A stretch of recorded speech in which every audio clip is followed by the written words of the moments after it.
po sa inyo mga banateras. Ako po si Banat Girl. Ito po mga banateras, panoorin natin ito at sabay-sabay po tayong mag-react sa comment section. Alright, panoorin na po natin ito mga banateras. Mag-comment po kayo sa comment section at huwag po ninyong kalimutan mag-subscribe, i-like at i-share ang ating video. I am not Filipino for nothing. Mahalin po natin ang Pilipinas. Ito na po. 7-5. So, dismiss po yung kasong inihain laban kay General Johnny Macanas. General Johnny Macanas at sa iyong napakabuting may bahay. Ma'am, congratulations. I hope this will put an end to your anxiety as well as that of your family. General Johnny Macanas, sir, saludo, congratulations at dismiss po yung kasong inihain laban sa iyo, dismiss with prejudice. So tuloy na po tayo dito sa daluyong ng korupsyon. But bago po yan, para wala pong gaanong backlog, si Georgie Jing Kawaling. Hi Jing, mabuhay ka. Maayong hapon, Attorney Vic, maayong hapon, Jing. And I am looking forward to our get-together there sa iyong probinsya very, very soon. Si Cheryl Casiple, kay Jenny Gilyarawan, kay Jupao Gasol, kay Vanessa, watching from Hong Kong. Hi Vanessa. Kay Family Boo Mix Vlog, watching from Sweden. Si Karin Palma, si Krisa Tibay, kay Amari. Happy Friday din sa iyo, Amari. Kay Prayer Warrior, watching from Singapore. Kay Pearl Fernandez Mastura. Kay Miles Mal, good afternoon, watching from Hong Kong. Ang dami sa Hong Kong. Magandang hapon sa inyo. Si Awa Zayim Nerak. Kay Mea Lane Montemayor from Oman. Kay Imbet Cabrera. Kay Jen Orange Channel. Kay Marmar, hindi ko naintindihan yung message mo. Ini-isa-isa na sila, Attorney Vic. Ano ibig sabihin na ini-isa-isa na sila, Attorney Vic? Kay Daniel Tamundong, God bless you too, Sir Daniel. Kay Jen Tumubos Pahilan. Kay Angelo Litong-Lito. Hindi ko alam ba't ka Litong-Lito. Oh, si Johnny Laksamana Macana, Sir General, salamat din sa iyo sa iyong pagtitiwala sa ating law firm at pinagkatiwala mo yung kaso. Mabuhay ka, General. I have sent to you a copy of the decision dismissing the case that the government filed against you. Mag-iingat kayo, General Johnny, at mabuhay in regards to the whole family. Kay Idnak Rock, salamat sa iyo sa iyong magandang layunin para sa akin at si Cherry Lazo, no? So yun po yung ating si Christine Martinez from Standag, Surigao del Sur. Mabuhay kayo. At si Love Joy Abel. Hi Joy, mabuhay ka. I hope to see you soon again. Medyo malayo pero pag may pagkakataon, ako'y muling papasyal dyan. Joy, mabuhay ka at maraming salamat. Pati kay Ma'am Lilibeth, mabuhay kayo dyan sa Switzerland. Kay Ronald Binagatan from Malabon, mabuhay ka. Kay Terry Rose Sevilla, Reyta, maraming salamat. Si Mary Jane Cuenca Rodriguez, Primo, si Mary Jane, from Zamboanga del Norte, mabuhay po kayo. Maraming salamat. So ito po yung ating paksa ngayong hapon. Magandang hapon po sa naka-live viewers natin ngayong Friday. Sana ho ay patuloy ninyong palaganapin pa yung ating pahina. Mag-share po kayo, mag-subscribe po kayo, mag-follow po kayo, mag-like kayo, mag-comment kayo. No? Maraming salamat. 97%, 70% ng Pilipino. Kinig po kayo ha, 97%.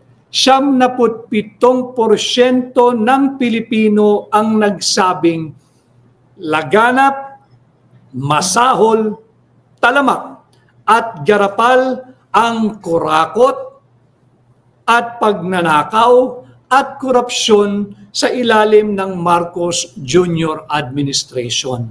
Hindi ko po sinabi yan, hindi po sinabi yan ng kung sino lamang. Ito po ay base sa isang national survey na isinagawa kung saan 77%, 97%, an overwhelming respondents, an overwhelming number of Filipinos surveyed ang nagsasabi na laganap, talamak, garapal, masahol ang kurakot, pagnanakaw at korupsyon sa ilalim ng Marcos Jr. administration. Kaya po hindi talaga maitatanggi yung daluyong ng korupsyon karamdam ho ng mamamayang Pilipino under this present administration. Ang lahat ng pong ito, paulit-ulit po nating sinasabi, even in the past, hindi ba? The Alpha and the Omega, hindi po yung kontratista, kundi po yung simula't hangganan ng korupsyon sa ating bansa ay nakaugat, nakaangkla, nagmumula at matatapos sa ating taunang budget. Yung ating national budget, yung ating GAA, yung General Appropriations Act. Ito po marahil ang pinakamahalagang piece of legislation that our Congress passes every year.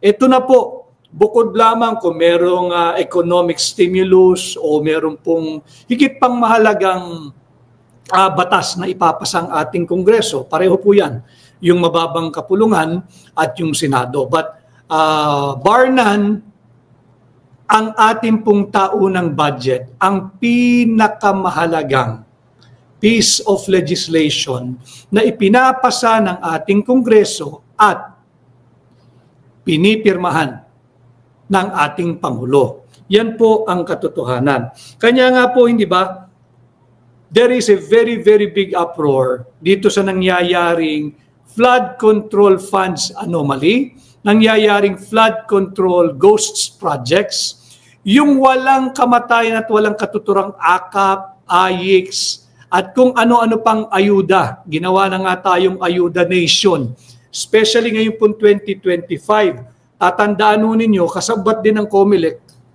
in-exempt po nila sa mga prohibited acts ng kampanya, yung pagmumudmod, yung pamimigay ng AKAP at AYIX at kung ano-anong ayuda. Vote buying pong malinaw yan.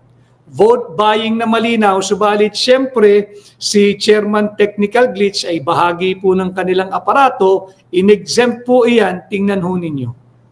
Pagka may baha, may bagyo, may lindol, wala na hong namimigay ng ayuda. Wala na hong namimigay ng AKAP, na wala na po yung namumudmud ng AYIX. Yung mga palagi ang suki ng AKAP at AYIX, nagkaunawaan naman po tayo noon, nagkaintindihan tayo kahit sa mga probinsya. Ang ating pakiusap sa inyo, kunin nyo, pera nyo yan, pero iboto ninyo kung sino ang nasa inyong konsensya, puso, diwa at damdamin. Ginawa po nyo yon.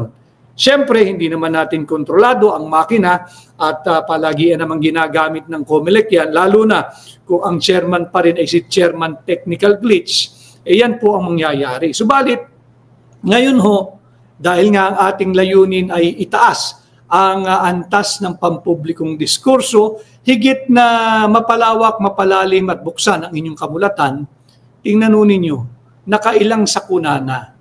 Ang daming lugar, patuloy na nakababad sa baha. Meron pa bang AKAP? Meron pa bang AYIX? Sabi nila, i-institutionalize o hindi lamang daw po pang eleksyon yan, year-round daw po yan. Nasaan na? Nasaan na yung mga maiingay na nagbibigay ng AKAP at AYIX?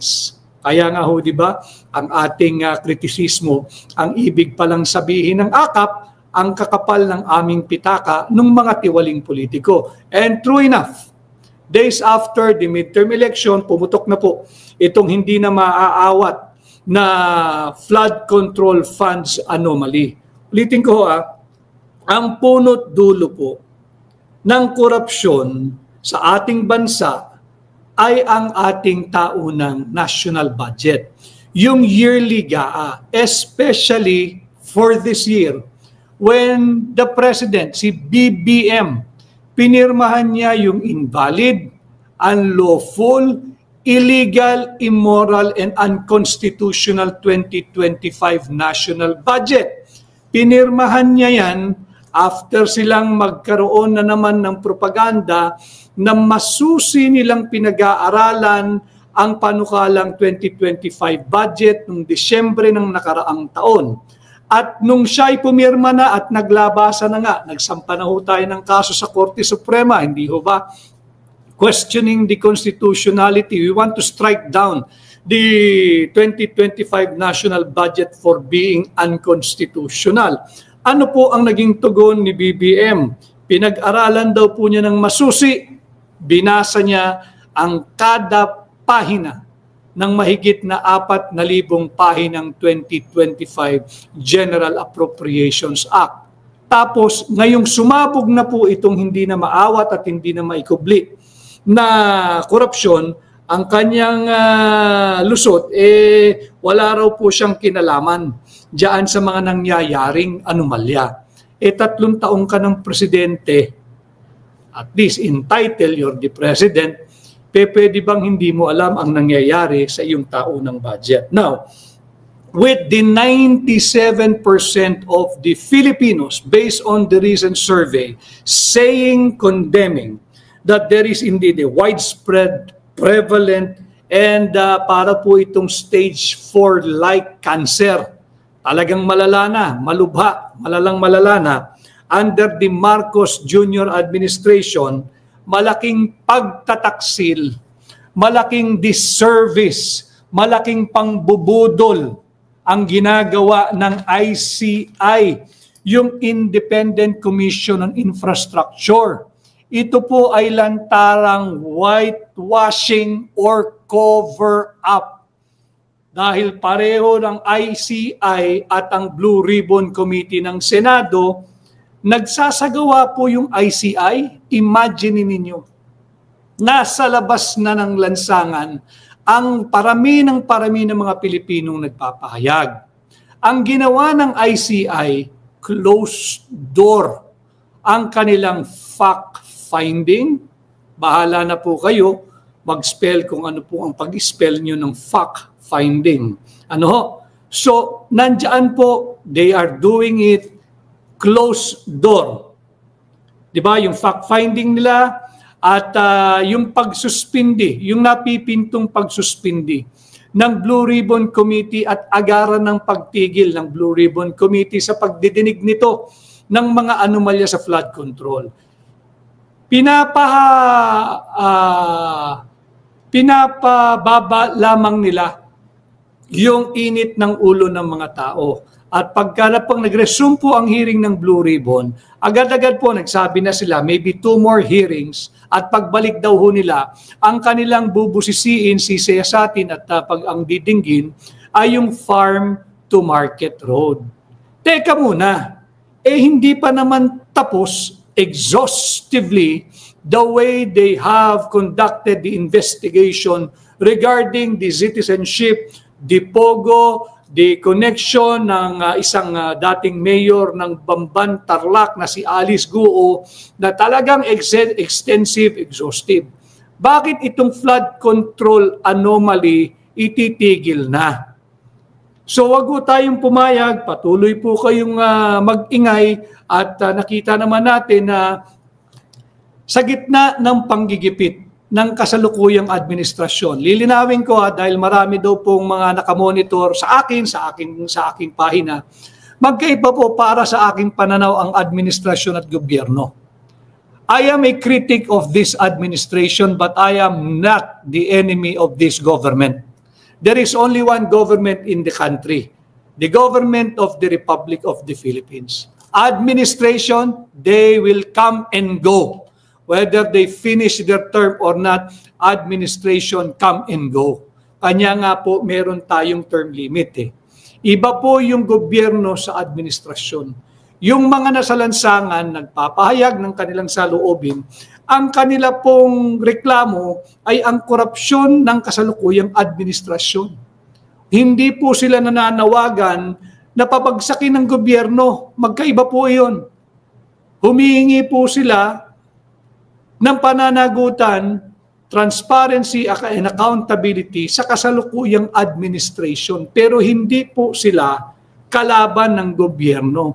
There is only one government, the government of the Republic of the Philippines. Unfortunately, yung gobyerno ng Republika ng Pilipinas ay pinapamahalaan ngayon ng isang kurap at kurakot na administrasyon. Magkaiba po yun ha. Magkaiba po yung gobyerno sa administrasyon. Administration, they will come and go, whether they like it or not. Even if they forced to stay beyond their term, administration will come and go.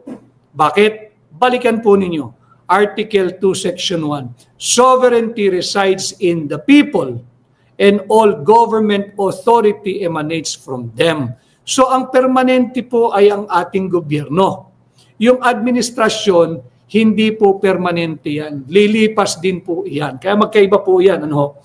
So yung ginagawang cover-up at whitewash ng ICI at ng Blue Ribbon Committee, dapat po nating tuligsain yan. Dahil ang hinihingi nga po ng sambayan ng Pilipino ay ang transparency.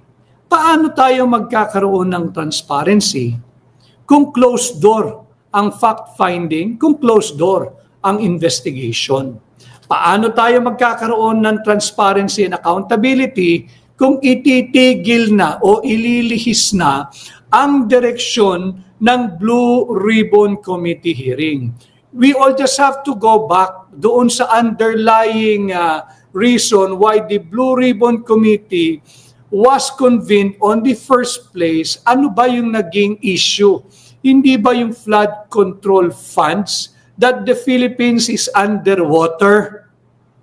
Yun yung naging layunin ng Blue Ribbon sa kasalukuyang ginaganap na pandinig, na agad-agad po nilang tinigil nung nasa tarangkahan na ng Malacanang yung issue ng anomalya. Kaya hindi po nararapat, hindi po tama lantarang pagsasalaula sa kamulatan, katalinuhan ng mamamayang Pilipino kung bigla na lang muli nilang isasaksak sa ating mga lalamunan ng sapilitan. Ang iimbestigahan nila ay yung farm-to-market roads. Hindi pa po tapos yung flood control programs. Malaking pagkukulang po yan. Again, lalagyan natin ng konteksto dito sa aking pahina. We always provide a constitutional basis dito po sa ating inilalahad sa inyo. Article 11, Section 1. Public office is a public trust. All public officers and employees must at all times serve the Filipino people with utmost responsibility, integrity, loyalty, and efficiency. Serve them with patriotism. Mahalaga po yun ha. Serve them, act with patriotism and justice, and lead modest lives. Ito pong huling pa sa aking sinabi, act with patriotism and justice, and lead modest lives. Sa ngayon ho, yung mga kasundaluhan na lang po ang tila. Akma, itong salitang ito who are acting with patriotism and justice, ating armed forces of the people, and are leading modest lives. Alam ko, biktima rin kayo, kung di man kayo diretso, yung inyong pamilya ng baha ng korupsyon. Marami din sa inyo, yung mga anak siguro, yung medyo nakakaluwag-luwag, ay nasa private school o yung karamihan ay nasa public school. Instead na patatagin ang ating public education system, binubulsa po ng mga tiwaling mambabatas at mga opisyal natin sa executive department yung perang sana ay mapapabuti sa buhay ng ating mga kabataan. So ito ay malaking disservice sa mamamayang Pilipino. Yung ICI, budol po iyan. Yung Blue Ribbon Committee, pag upo ng bagong chairman, lalong budol po iyan. Wala po yan. Kaya saan tatakbo ang sambayan ng Pilipino? Mabuti na lamang meron pong social media na hindi po basta-basta kayang kontrolin. May shadow ban, Merong iba naman talagang tinitake down yung mga pahina. Kanya nga po ako ay ang aking munting hiling sa inyo. Sana po ay patuloy kayong mag-react, mag-comment, mag-share at mag-follow sa aking pahina upang higit pong lumawak yung ating social media platform. Sa YouTube ho, mag-like, share, subscribe, mag-react po kayo, mag-comment po kayo. And of course, sa TikTok page po natin, patuloy po kayong mag-like at mag-follow. So ito pong ating pinag-uusapan bukod sa Article 11, Section 1, yung public office is a public trust. Nabanggit ko na po yan na yung ating mga public officers and employees must at all times be accountable to the people. Yun po yung sinisigaw ng mga nagrarally. Demanding for accountability and transparency. Wala pong mali doon sa ating mga nasa pamahalaan. Wala pong mali doon. Bakit? Ultimo po ang ating saligang batas, kinikilala yon. At dagdag po dyan sa Article 11, Section 1, pakisilip din po ninyo sa pamahalaan na may nagsasabi kasi dyan na last week ba yan? Kesyo raw iniimbestigahan yung mga guilty of treason. Alam ho ninyo, yung treason is not an all-time offense. Hindi po araw-araw o ordinaryong krimen ang treason. Yung nagpahayag po niyan, hindi ko alam kung saan mo kinukuha yung kaalaman. Ang treason po ay maaari lamang pag-usapan, maaari ka lamang magsampa ng treason laban kung kaninong tao o grupo kapag panahon po ng digmaan. In time of peace, wala pong treason. Wala pong treason. At yan nga ho, yung nagpapahayag po ng saloobin, tingnan po ninyo yung Article 13, Section 16 of our Constitution. Mahalaga po yun ha. Yung ibinanggit ko nung una, of course, all-encompassing is Article 3, Section 4, yung ating pong karapatang magpahayag at karapatang magtipon-tipon kahit pa sa pampublikong lugar upang ipahayag ang ating disgusto, hinaing, sama ng loob sa pang-aabuso, pagnanakaw, kurakot, korupsyon at pagmamalabis ng gobyerno. Article 3, Section 4 po yan. Yung binanggit kong public office is a public trust, Article 11, Section 1. Dagdag po ninyo yung Article 13, Section 16. Mahalaga po ito sapagkat yung ginagawa po ng ICI, yung ginagawa ng ICI at yung ginagawa po ng Blue Ribbon Committee na talagang tinitigil na at ipipigil na yung pagdinig, yan po ay paglabag sa ating karapatan. Sa anong karapatan? Tingnan po ninyo yung Article 13, Section 16. Ano po ang sinasabi nun? Kinikilala po rin, ang sabi po roon, the rights of the people and their organization. Malinaw po yun ha. Ang karapatan po ng bawat mamamayang Pilipino, hindi lang po natigil doon and pati na ang kanyang mga organisasyon, ang kanyang mga association na kinakaaniban. The right, hindi po pribilehiyo, the right of the people and their organization to an effective and reasonable means to participate at all levels, lahat po ng antas, lahat ng baitang ng social, economic, and political decision-making shall not be abridged. Hindi po pwedeng busalan, hindi pwedeng tigilin, hindi pwedeng pigilan, hindi pwedeng ipagkait. Tingnan po ninyo yun. At yun nga po ang ating layunin. Mahirap naman na alam naman natin na ang direksyon po ng overheat na po, umuusok na yung PR machine o propaganda machine ng gobyerno. Kaya po tayo ay nagdirektang ugnayan sa inyo ngayong hapon, Friday, October 17. Napansin ko po yung direksyon ng kanilang naratibo. They are trying very, very hard. Hard sell po talaga Obvious, nakaka-turn off. They're trying to sell that ICI is fair, that ICI is credible, that ICI is competent. Mali po yun. ICI will never be for full transparency. Proof, ayaw po nila na isa publiko yung kanilang ginagawang proseso, hindi ko pumatawag na investigasyon eh. Wala naman pong investigador eh sa mga miyembro ng ICI eh. Yung bagong appoint, si Jun Asurin, hindi naman po investigador yun. At nakikita naman ninyo yung pahayag niya agad-agad. Ayaw niya ng dissenter. Di ba? Ayaw niya ng dissenter. O hindi raw po nakakatulong yun sa kanilang ginagawang investigasyon. Anong investigasyon ang ginagawa ninyo? Yung ICI po, they're not for transparency. And if you are not for transparency, you will never be for accountability. Wala po iyan. Selective justice po iyan. With due respect to the members of the ICI. Pareho po ng kasalukuyang Blue Ribbon Committee po iyan. Ang hinihingi po ng tao, again, the right of the people and their organization to effective and reasonable participation at all levels of political, social, and economic decision-making shall not be abridged. Paano makakalahok ang ordinaryong Pilipino kung behind closed doors ninyo ginagawa ang inyong ginagawa? Hindi ko matawag na investigation, hindi ko matawag na fact-finding, wala ho eh, kayo-kayo lang ang nakakaalam kung ano ginagawa ninyo. Eh baka nagkakapit, naghahati at nagkwekwentuhan lang ho kayo pag nagharap-harap kayo eh. Bakit?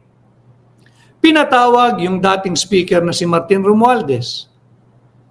Bakit hindi ipatawag yung nagsabi na sa kanya na nag-aatid ng mali-malitang kwarta? Si Sergeant Orly Guzeta. Orly Guzeta. Hindi pinatawag. At kung sino-sinong resource person ang pinatatawag. Kung they are for transparency and accountability, bakit hindi ninyo imbitahin bilang resource person yung kongresista ng 3rd District ng Davao City, si Congressman Isidro Sid Ungab? Kung ang gusto ninyo ay credible, mahusay, very competent, marangal at wala pong bahid dito ng korupsyon, si Congressman Sid Ungab. Di ba? So itong ICI, isang malaking pagbubudol po ito. Kung kaya maling-mali yung palagi ang linya ng Malacanang na sasabihin nila, yung mga sumisigaw po at kumukondena ng mga Pilipino sa labis-labis, talamak, garapalan, wala nang hiya-hiya na korupsyon, kurakot at pagnanakaw sa ilalim ng Marcos Jr. administration. Ang tugon lang naman po nila, politika lang yan. Anong politika? Trilyong piso. Galing sa pondo, galing sa buwis ng mga kuba ng mga Pilipino kakatrabaho araw-araw, ang sagot nyo lang, politika lang yan. Di ho, ang hinihingi ay full transparency and full accountability. And we, the Filipino people, deserve a better answer than your standard politika lang yan. May karapatan po kami magsalita sa ilalim ng ating saligang batas. Iting ko, Article 3, Section 4. Meron po kaming karapatan to expect and more so to demand that you serve us with full accountability, with utmost responsibility. Responsable ba yung pumirma ka ng illegal, invalid, immoral, unconstitutional 2025 national budget? Lapag-labag yan sa Article 11, Section 1. Wala na pong utmost responsibility, lalong walang integrity, lalong walang loyalty sa sambayan ng Pilipino, at lalong walang efficiency. Bakit? Inanunsyo noong 2024, 5,500 flood control programs were already completed and implemented. Barely 2 years in office as president. Later on, na-overwhelm lang daw ng ulan at ng bagyo yung mga flood control programs. At nung pinakahuli, wala ang flood control programs at ghost projects pa lang lahat. So nasaan? Di ba? Ngayon, yung pagsupil, yung pagsasabing, hindi, politika lang yan. Again, the Filipinos are demanding nothing less than full transparency and full accountability. I hope the ICI people will change their tack. Kung wala kayong tinatago, kung wala kayong kinakanigan, kung wala kayong pinoprotektahan, kung wala kayong bine-baby, kung wala kayong iniingatan, buksan ninyo ang inyong proceedings. buksan ninyo ang inyong proceedings. Because galit na ang tao. Huwag niyong lolokohin ang tao, huwag niyong bubudulin ng tao. Nabudol na nga ho ang tao eh. Tapos kayo sa ICI, bubudulin niyo pa kami. Huwag po ninyong subukan ng galit at hagupit ng mamamayang Pilipino. Diba? Nabigyan kayo ng pagkakataon, with all due respect, lahat naman po tayo, including dyan naman din po ang punta sa pag-edad ng tao. Pagka ganyan na ho ang edad ninyo, isipin nyo na yung bayan, isipin nyo na yung bansa, tingnan po ninyo yung inyong mga anak, yung inyong mga apo, yung inyong iiwang legasiya. Di ba? Huwag na ninyong pagtakpan. Talaga namang ninakaw yung pondo. Huwag na ho kayo magpatumpik-tumpik pa. Di ba? Yung magaling na investigador nga, tinanggal eh. Bakit? Nag-iimbestiga ng tama eh. Nung nag-iimbestiga ng tama at tutumpukin na, nasa tarangkahan na ng Malacanang, kung ano-ano na sinabing hindi tamang mga salita. Di ba? So, yung ICI, budol po yan. Ang pagsisilbi at pagkukubli ng ICI sa isang silyadong pintuan, sa isang sikretong proseso. Sikreto po dahil sila lang ang may alam eh. Di ba? Tapos yung conflicted na po at hilong-hilo na po ang propaganda machine ng Malacanang. Lagi nilang ginagamit yung transparency and accountability. Pero ang dikta nila dito sa ICI, closed door, behind a sealed doors, behind a very, very secretive process ninyo gawin kung ano man ang ginagawa ninyo. Hindi ko masabi kung investigation. Hindi ko rin matiyak kung ito ay fact-finding. Hindi po natin alam eh. Bakit? Nakakubli po sila sa dilim eh. Ayaw nila ipakita. Ayaw nilang maging participative yung proseso. Tingnan nyo yung ginawa. Akala ni BBM mabobola niya, mabubudol niya yung mamamayang Pilipino. Naglagay ng website. Di inulan ka ngayon. Yan. Merong kang daluyong ng reklamo mula sa mamamayang Pilipino. But pagka binasa niya, tiyak, yung mga impormasyong pumasok sa kanyang website, lead na po iyan eh. Bakit ayaw natin ng information? Hindi ba, uulitin ko, Article 13, Section 16, ang linaw po niyan.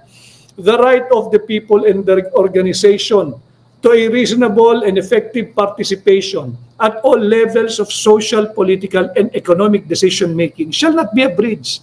Yan na nga lamang po yung paparaan para po ay makasali at madinig ang ordinaryong Juan de la Cruz. Sinupil pa ninyo.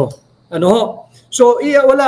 Ang nakaka-insulto yung ginagawa ng ICI, Independent Commission on Infrastructure. Nakaka-insulto, pinakamababang uri ng pagtrato ang binigay ninyo sa aming mga Pilipino. Sa aming kamulatan, sa aming kamalayan, sa aming kaalaman, sa aming karunungan. Binubudol ninyo kami. Binubudol ninyo kami. Dahil talaga naman, pinagtatakpan ninyo ang laganap, talamak, lantaran at wala nang hiyahiyang kurakot at korupsyong naganap at patuloy na nagaganap. Kaya nga po ang ating pamagat, daluyong ng korupsyon sa ilalim ng Marcos Jr. Administration. Sabi po ng isa kong kaibigan, maiba lang ho ako, Attorney Vic, pagka pinanonood kita, ang ganda ng iyong programa, pero minsan sabi niya, nadadala ka, ikay nagagalit na rin. Kaya po pare, hindi ba kagalit-galit yung nangyayari sa ating bansa? Pero relax lang at mas na-articulate mo yung magagandang points at insights mo kapag ikaw relax. Kako maraming salamat. Ako na may laging relax but hindi ho talaga makontrol ang aking pagiging intense and passionate sa ating ginagawa sapagkat ito po'y para sa ating lahat. Again, ang layunin ay maiangat ang antas ng pampublikong diskurso para lahat tayo ay may karagdagang kaalaman, kamulatan, karunungan, kaalaman at kamalayan. Hindi ko po hinihingi na pareho tayo ng opinion. Hindi ko po, never did I ask that we share the same values, that we share the same point of view, that we share the same perspective, that you agree with me all the time. No, never, and I will not. Importante lang, lahat tayo ay bahagi sa mga mahalagang usaping panlipunan. Again, let's give life and meaning to Article 13, Section 16. Napakaganda po nun eh. The right of the people and their organization. Hindi lang po nalimita sa individual. Pati po yung kanilang kinakaanibang grupo ay kinilala ng ating saligang batas dito po sa pamamagitan ng Article 13, Section 16. The right of the people and their organization to a reasonable and effective participation at all levels of social, economic, and political decision-making shall not be abridged. Ito po yung ating layunin. Ano? Ito si Hot PH. Like ko po ang way ng pagsasalita ninyo, Attorney Vic, kasi passionate ka po sa pagpapaliwanag sa mga nangyayari. Because I owe it to you. Maraming salamat. I owe it to you. Mahirap naman na tayo po ay merong ganitong direktang ugnayan sa inyo tapos wala tayong kabuhay-buhay. At puno tayo ng tamlay, wala tayong intensity, wala tayong passion. Nagkaroon ka pa ng direktang ugnayan. Ano? So, maraming salamat sa iyong napakagandang komento. Si Ferizada, nakakatuyo ng dugo ang administrasyon ni BBM. Kay Boss Bell, hi Attorney Vic, magandang gabi. Nanonood sa Tambulig, Zamboanga del Sur. Maraming salamat sa iyo. Kay Donalu, maraming salamat. Kay Edsel Hesuro, at kay Victor Tocayo, si Victor Secuya, watching from Davao City. So, dapat to ang sinabi ho kasi nitong ICI, bakit po tayo hindi maiinis, hindi ba? ICI is a failure. The Independent Commission on Infrastructure is a failure. Kapag ganito ang kanilang frame of mind, ang mindset ng ICI, malinaw na malinaw, lutong Macau. Ginigisa tayong mga Pilipino sa ating sariling mantika. Hindi ko naman alam kung saan humuhugot ng kapal ng mukha at apog at lakas ng loob ang mga miyembro nito na ipagpatuloy ng closed door in full secrecy kung ano man ang ginagawa nila. I cannot describe it as an investigation, neither a fact-finding. Why?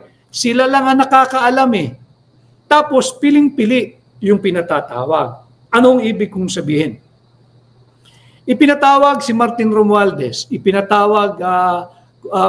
pinatawag yata kaninang kongresista na upang pag-usapan at magbigay ng kanyang expert opinion perhaps on the budget processing. Bakit hindi niyo ipatawag si Congressman Sid Ungab? Ilang beses naging chairman ng Committee on Appropriations niyan. Wala na kayong mapatawag na Saldico eh. Umiskierda na eh, bumatsi na, tumakas na, eskapo na. O ayaw nyo naman ipatawag yung Stella Kimbo. Bakit hindi ninyo ipatawag yung Congressman Sid Ungab kung kinakailangan nyo ay isang credible, relevant, competent, at man of integrity na resource person? Yan sa ICI. Kundi talagang lantarang budol yan. Pangalawa, pinapatawag si Martin Romualdez. Bakit hindi ipatawag yung Marine Sergeant Orly Guseta na lantarang sinabi sa Blue Ribbon, nanumpa pa yan under oath, na nag-deliver sila ng maletang pera sa bahay ni Martin Romualdez at sa bahay ni Zaldico. Hindi lamang isang beses, maraming beses. Bakit hindi nyo ipatawag yan kung talagang hindi budulan ang ginagawa ninyo? Bakit hindi ipatawag yung regional director ng DPWH Region 1 na ang pangalan ay Ronel Tan? Kung sinasabi ninyo na wala kayong pinoprotektahan kahit saan dali ng ebidensya ang inyong ginagawa ay hindi ninyo ahadlangan. Ipatawag ninyo yung regional director Ronel Tan ng DPWH. Ipatawag rin ninyo yung ating pong ipinakitang mga kontratista dito, pangalan ng kontratista na 100 milyon din At pag sinuma mo, nasa bilyon din ho eh. Diyan sa Ilocos Norte, yung St. Matthew General Contractor and Development Corporation, yung St. Timothy Construction Corporation, yung St. Gerard Construction General Contractor and Development Corporation, yung Megapolitan Builders and Construction Supply. Bakit hindi ninyo ipatawag yung SunWest Construction and Development Corporation? Simula't simula pa yan na ang tumbok, hindi nyo ipinatatawag yung kumpanya na pag-aari ni Zaldico. Bakit hindi ipatawag ng budol na ICI yan? Bakit hindi ipatawag ang High Tone Construction and Development Corporation? Meron pa bang sakit yung chairman or presidente niya? Nakakonfine pa ba dyan sa Bicol dahil high blood? Aba ng high blood niyan. Bakit hindi ipatawag ng ICI kung talagang sila ay seryoso? Kay Bien Poblacion, attorney, malinaw na nililihis nila ang lahat. Tama po yung kaya nga po hinahabol natin bago po mag-weekend. Lalagay natin sa tamang konteksto ang maling naratibo ng gobyerno. Nag-overhit na po yung propaganda nila. Lalabanan po natin ng katotohanan. Kay Dave Ilagan, yes Dave, ako ay nagsasalita sa ngalan ng mamamayang Pilipino dahil ako ay taxpayer. At kung ikaw, baka naman nepo baby ka, okay lang din, pero sisingilin ka rin ng sambayanang Pilipino. At kaya Ken, double K-E-N, Ken Sato, grabe na pangloloko nila sa taong bayan. Huwag po tayong pumayag. Watching from Leyte si Roger, asan na siya? Roger Tolibas, watching from Leyte. Mabuhay ka. Kay Andre, habol po kayo ulit, attorney. Maraming salamat. So ipatawag din si Sergeant Orly Guseta. Ipatawag ninyo si Undersecretary Trigib Olaybar. Di ba? Kinaladkad niya ang tanggapan ng Pangulo through using the Office of the Executive Secretary. Akala ko ba walang kinakatakutan si BBM? Patawag ng ICI, ipatawag ng Senado. Hindi ba? Sorry kay Master Sergeant Orly Gutesa. I stand corrected. Gutesa. Master Sergeant Orly Gutesa ng dating Philippine Marines. Ipatawag nyo din yan dahil yan talaga, nakapanumpa po yan.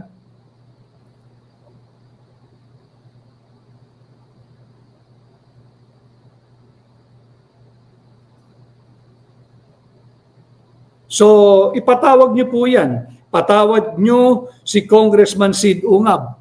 At total, panay santo na rin din po yung pangalan ng mga contractors sa St. Matthew, St. Timothy, St. Gerard. Patawag nyo na rin siguro yung kongresista dyan sa Ilocos Norte. Di ba? Si Sandro.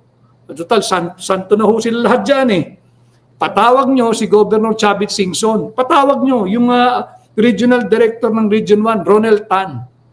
So this is not about politika lang. This is all about full transparency and full accountability. Hindi po matitigil ang daluyong at dagundong ng korupsyon kung patuloy po tayong bubudulin ng administrasyong kasalukuyan. Hindi po matitigil ang dagundong at daluyong ng korupsyon kung bubudulin tayo ng Blue Ribbon Committee at ng Independent Commission on Infrastructure. Yung ICIO, from the beginning, sinabi ko na po sa inyo, wala ho akong reliance dyan. Zero. Wala pong patutunguhan yan. Yung ICI was created and designed to bring the narrative to 2016 to 2022. Duterte administration. Pumutok ang flood control at maanumalyang mga budget 3 taon sa ilalim ni Bongbong Marcos. 23, 24, and 25. Tapos tingnan ninyo yung composition, uulitin ko Ang nag-appoint Marcos administration. Ang mga inappoint ay somehow may connection sa Noynoy Aquino administration. May tulay, gumawa ng flyover, gumawa ng skyway. Sinong tinalunan? Duterte administration. Ano po yan? Nakadesign sila. Naibabalik ang sisi sa Duterte. Si Duterte pa ba? Si Pangulong Rodrigo Roa Duterte pa ba ang presidente? Noong 2023, 2024 at 2025. GAA? Siya pa rin ba ang presidente? Hugas kamay po, kaya nga po tama yung isang aktor at komedyante, si Anjo Iliana, di ba? Ang pinakamalinis daw na tao sa Pilipinas ay si BBM sapagkat madalas maghugas kamay. Kaya yan po ang nangyayari. So wala pong independence, walang credibility, and we cannot expect any fairness, any transparency, and any accountability dito sa ginagawang, kung ano man ang ginagawa ng ICI. Yung Blue Ribbon, hindi rin po dapat itigil yan. Dapat po yan, ituloy yung pagdinig. At hindi po basta ituloy, huwag ilalabas sa riles. Diba? Huwag biglang farm to market roads. Yes, meron din yan, isusunod yan. Pero hindi pa tapos yung flood control funds anomaly. Hindi pa tapos yung mga contractors. Hindi pa tapos yung mga missing or ghost flood control projects.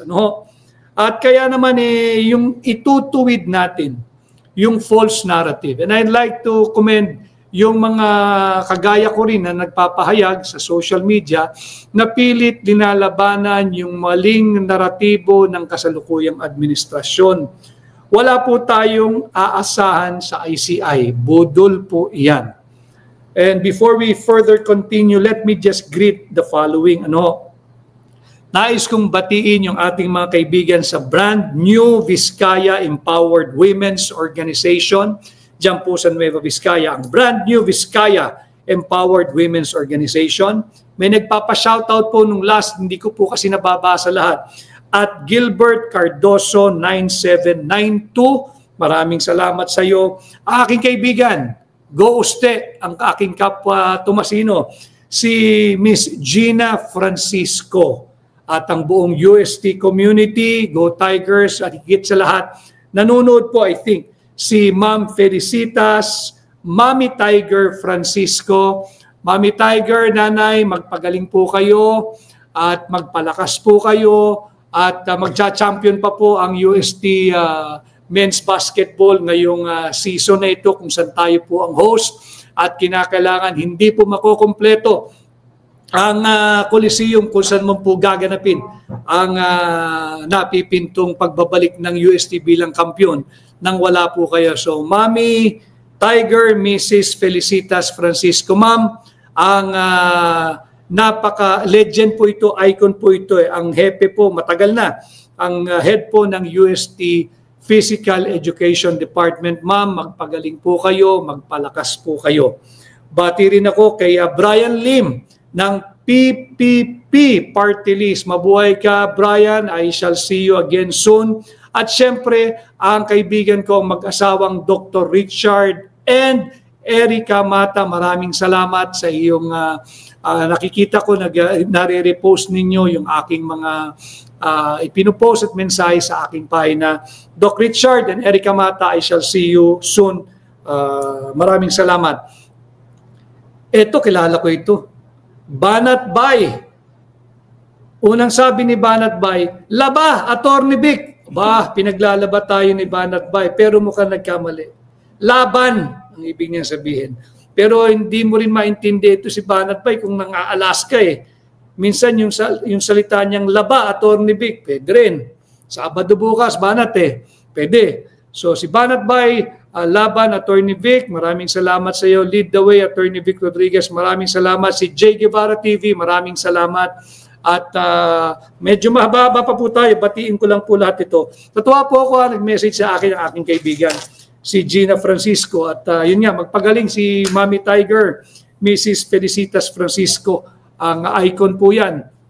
Maraming kapwa ko, Tomasino, ang kumikilala, gumagalang, rumerespeto. at kinikilala siyang nanay. Kaya nga po, Mami Tiger, si Mami Felicitas Francisco, pagaling po kayo, magpalakas po kayo.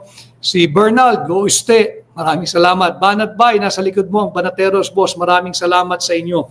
At again, congratulations kay General Johnny Macanas, napa-dismiss po natin yung criminal case na isinimpa sa kanya. Hindi po sa piskalya, kundi sa korte mismo, sa Regional Trial Court Branch 105 ng Quezon City, dismissed with prejudice.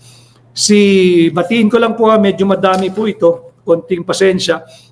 Si Arnel Baleje ng San Pedro, Laguna, si Regine Eugenio, California, si Carmela Condo ng Japan, Bea Linghabi ng Shalom from Israel, si Jen Pahila ng CDO, hello yung mga taga-kaibigan po natin sa CDO, si Neneth Nuera ng Australia, Family Boo Mixed Vlog ng Sweden, Prayer Warrior Singapore, Maria Criselda Danao, kay Marieta Ortega ng Hong Kong, kay Melan Tagliap, Kuwait, kay Koki ng Hong Kong, Cherry Mi, Seychelles, Africa, Daniel Tamundong, London, Florian Liporada ng Abu Dhabi, Alma Mamosto ng Macau, kay Lulu Rivera ng Japan, Everyday Sanctity, Denmark, Crescenciano Prado, Las Piñas, Peter Davinia, hi Pete, mabuhay ka, mag-iingat ka, and I shall see you again very soon. Si Pete Lavinia, napakahusay sumulat niyan. At mayroon tayong special na pagkakaibigan. Pete, maraming salamat. Si Nanay Asmad ng Holosulu, Kabuwig Channel Vlog ng Kuwait, Maisog, Monet Bonacruz ng Rome, Italy, Maverick Kagampang, Thirst Raga, maging resilient, kay mga kakyut ng Bahrain, Lulu Rivera ng Japan, Christine Nantes ng Romblon, El Tiempo Alcantara, Brisbane, Australia, Violeta Bondok, Manila, Liza Ferrer ng Saudi Arabia,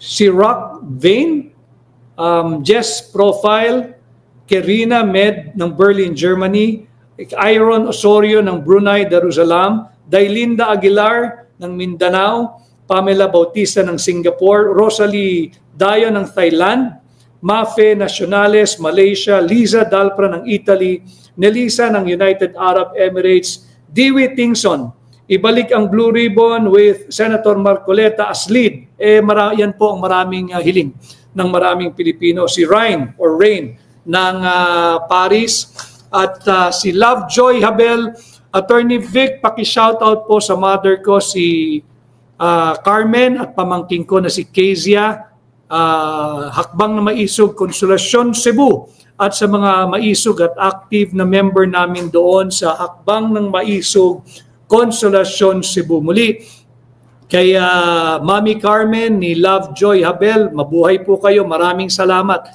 sa inyong pakikinig at pagsubaybay. So sana isipin ng mga naatasang magsagawa ng tamang proseso. Yung mga kababayan ko sa Bulacan, hanggang ngayon nakalubog po sila sa baha. Daming lugar doon, hindi na po naubos yung tubig, baha. Hindi ho biro yung iba pinagtatawanan, hindi po nakakatawa yung alipunga, yung nakababad yung paa mo maghapon, wala ka naman magawa. Hindi naman pwedeng, lilipat na lang ako ng tahanan. Hindi po ganun kadali Lalo pa kung wala ka namang ekstrang pera o pondo, panglipat ng bahay. Di ba? So ito, dapat yung mga naatasan na gumawa ng tama, yung Blue Ribbon Committee, itong ICI, pero wala po tayong asahan dito. Isipin ninyo yung misery. Miserable po buhay ng mga tao sa kababayan ko sa Bulacan Isipin po nyo yung araw-araw na dinadaan po nun. Nandyan yung threat ng leptospirosis, of course yung alipunga, lahat na ng sakit ng dulot ng stagnant water, yung dengue, nandyan na po lahat At yung araw-araw na pakasakit, imaginein mo loob ng bahay mo may tubig. At hindi lang po 1, 2, 3 araw, araw-araw. Kaya dapat isipin ho ninyo yun, huwag nyo na kaming budulin. Ang nangyayari kasi, tanggap ng lahat that a crime has been committed, that there is a crime of plunder, malversation, illegal use of funds, lahat. anti-graft violation of RA 3019, tanggap po lahat ng merong krimen na naganap. Ang hindi po katanggap-tanggap, pwede bang magkaroon ng krimen ng walang kriminal? Yan po yung ginagawang masaklap na pagtatakip ng mga naatasan sana na gawin yung tamang proseso. Pwede bang magkaroon ng krimen ng walang kriminal? Yung po ang nangyayari. Di ba? And then they do it in such a secretive manner, selyadong pintuan, sila lang ang nakakalam ng sikretong proseso at hindi pwedeng ipadinig sa sambayan ng Pilipino. Nagwawala na nga ho yung mamamayang Pilipino eh. Dahil trilyong piso na nila ang ninanakaw. Tapos gagawin pa ninyo, behind closed doors, kayo-kayo lang. Pambubudol po ito. Ano? Kaya po yung nagpahayag din po kanina, tama po ito, nais ko itong expound ng kaunti. Ano? Meron pong pinahayag kanina si Vice President Inday Sara Duterte. Sabi po niya, walang nagpaplano ng destabilisasyon. Agree, yung ating mga security forces, I hope you're listening. Normal ang pagpapayag ng isang tao sa kanyang nararamdaman. Tama, at yan nga po ay nakaukit, may garansya at nakasulat sa ating saligang batas, Article 3, Section 4. Pansin ko, ani ni Vice President Inday Sara, yung destabilization na word, yung salita pong destabilization, nanggagaling siya lagi sa administrasyon. Na-insecure sila at natatakot sila kasi lumalakas yung boses ng tao. Tama po iyon eh. Tama po iyon. Tama po iyon. And ayoko pong banggitin sana. Pero para sa ating mga kaibigan, alam kong hindi sila gagawa ng mali. Alam kong pati pamilya nila, pati sila ay biktima ng korupsyon. Araw-araw na nagaganap. Yung mga nagpapatid lang po ng magagandang mensahe sa akin, mag-iingat ka, balita namin, ikay minomonitor, etc. Sa mga kaibigan ho natin sa Sandatahang Lakas, sa ating pulis ng Pilipino, pulis ng Pilipinas, huwag po nyo akong pag-aksayahan ng panahon. Hindi po ako importante at hindi po ninyo ako kinakailangang i-monitor. Ang aking pong ginagawa ay lahat ay nakaukit, may garansya nakasulat sa ating saligang batas. Hindi po ako kalaban ng gobyerno. Bagamat ako ay kritiko ng administrasyon ni Bongbong Marcos, sino ba namang hindi? Kung trilyong piso na ang ninanakaw. Pati nga kayo yung military and other uniform personnel. Hindi ba? Binawasan yung inyong pension fund ng 80 billion mahigit ngayon 2025. Di ba? Diniskurso na po natin yan eh. Yung ating mga kaibigan sa Sandatahang Lakas, hindi ba yung 15 billion TICAS project ng AFP, yung tatag ng infrastruktura para sa kapayapaan at seguridad, tinira din nila, di ba? 15 billion yan sa AFP. So hindi po, wag niyo akong pag-aksaya ng panahon. Hindi po ako titigil maglahad at magpahayag ng aking pagpuna sa pagmamalabis, lalo na sa kurakot at korupsyon na nagaganap sa gobyerno. Karapatan ko po yun bilang Pilipino, being a member of this body politic. And again, I invoke yung Article 13, Section 16. Ultimo po ang saligang batas eh. And there is no single person, single entity, single organization here in our country that is higher and more powerful than the Constitution. Article 13, Section 16. The right of the people and their organization. Hindi ba? Kinikilala yung karapatan ng bawat tao, pati yung kanilang grupo, organisasyon, samahan, asosyasyon, nang magkaroon ng tama't reasonabling partisipasyon sa lahat ng antas at baitang ng anumang pangpublikong social, political, and economic decision-making shall not be abridged. Wala ho kaming ginagawang labag sa saligang batas. Ano? Kami po ay hindi kalaban ng gobyerno, pero kami ay kalaban at kritiko ng korap, mapagsamantala, mapang-api, magnanakaw at kurakot na administrasyon. Pag-isipan po ninyo. Magkaiba po yung gobyerno sa administrasyon. Hindi po ako kalaban ng gobyerno. Bagamat ako ay kritiko ng pagmamalabis, korupsyon, pagnanakaw at kurakot sa administrasyon. Magkaiba po yung gobyerno sa administrasyon. Para lang po klaro tayo. At babalik ko rin ho kayo. Article 2, Section 1. Di ba? Sovereignty resides in the people, and all government authority emanates from them. So wag pong supilin, wag pong inyong i-monitor. Ang dapat ninyong i-monitor, tayong kaibigan, tayong Pilipino, compatriot, pareho tayong makabansa. Monitor ninyo, yung nagnanakaw ng pondo natin pare-pareho. Monitor ninyo nasaan si Saldico. Monitor ninyo saan nila tinatago yung mga nakaw na yaman. Monitor ninyo yung naging pahayag ni Sergeant Orly, kakamali na naman tayo, Master Sergeant Orly Gotesa, kung saan dinala, inimbak yung mali-maletang pera. Iyan talaga. Kalaban ng sambayan ng Pilipino, pag nanakaw yan eh. I-monitor nyo yung nagnanakaw sa atin.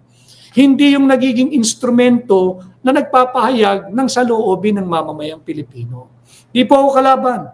Pero patuloy ako magsasalita laban sa tiwali, sa korupsyon, sa kurakot, at talamakang pagnanakaw sa ilalim ng kasalukuyang Marcos Jr. administration. Ulitin ko ha, ang gobyerno ay iba sa administrasyon. Ang gobyerno ay permanente. Hindi pwedeng magbago. Tayo ay Republican and Democratic state. Malinaw yan sa ating saligang batas. But administration, they will come and go. So the loyalty should be sa ating saligang batas. So hindi nyo po pag-isipan yung mabuti, iba ho yung gobyerno sa administrasyon. Marami po ang nagpapahayag ng disgusto at kritisismo sa administrasyon. Don't look at them as enemy of the government. You have to separate these two entities. The government is far more permanent than the administration.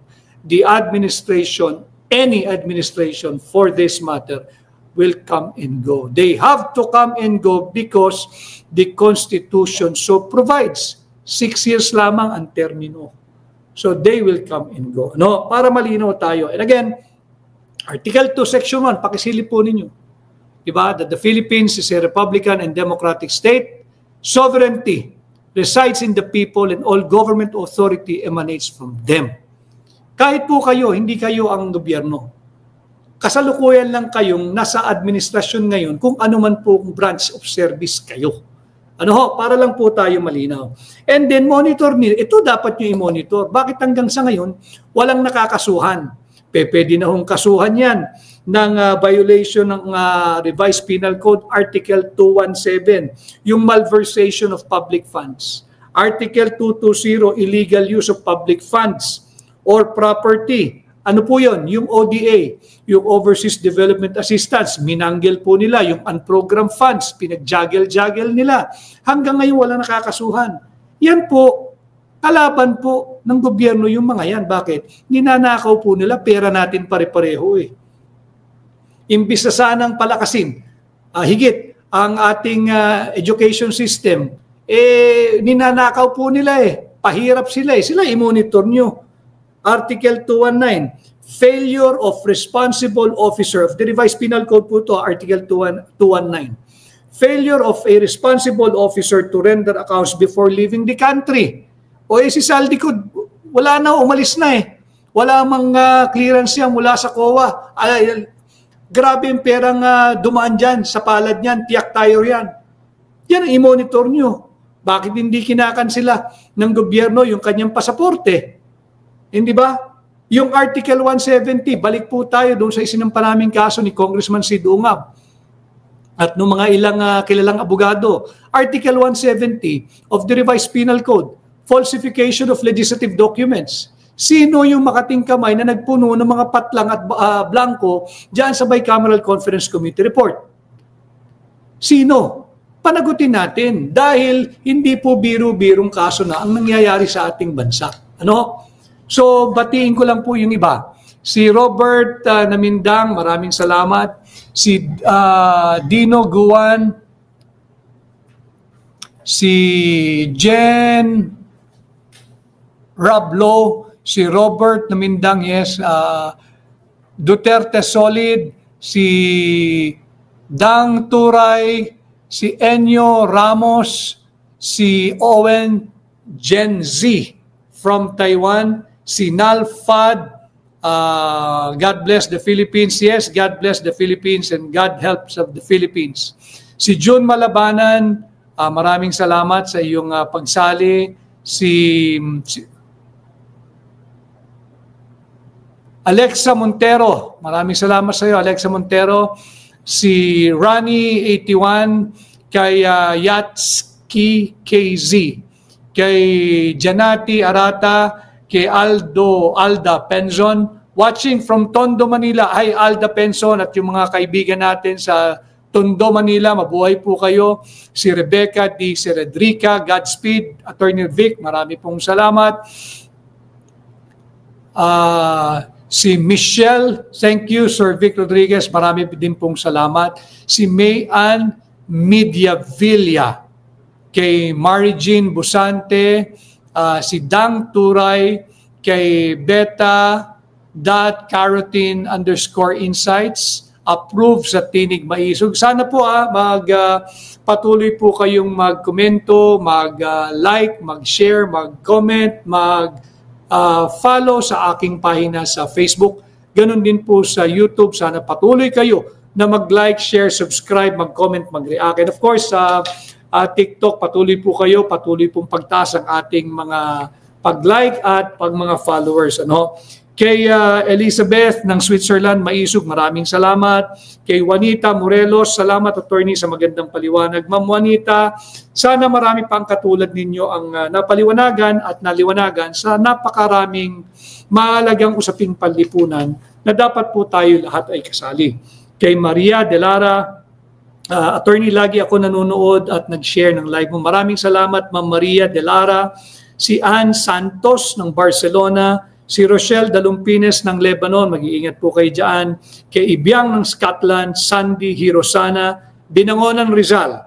At si Azil or Azil Gunsay, kay Rofa Aragon ng Cyprus, Eusebia Sohento ng Bukidnon, Kim Navarro ng Vienna, Austria, Jennifer Guapa from Germany, Tatang Berto ng Abu Dhabi, Samuel Lungan, Maisog na police from Tagum City. Yes sir, Samuel Lungan.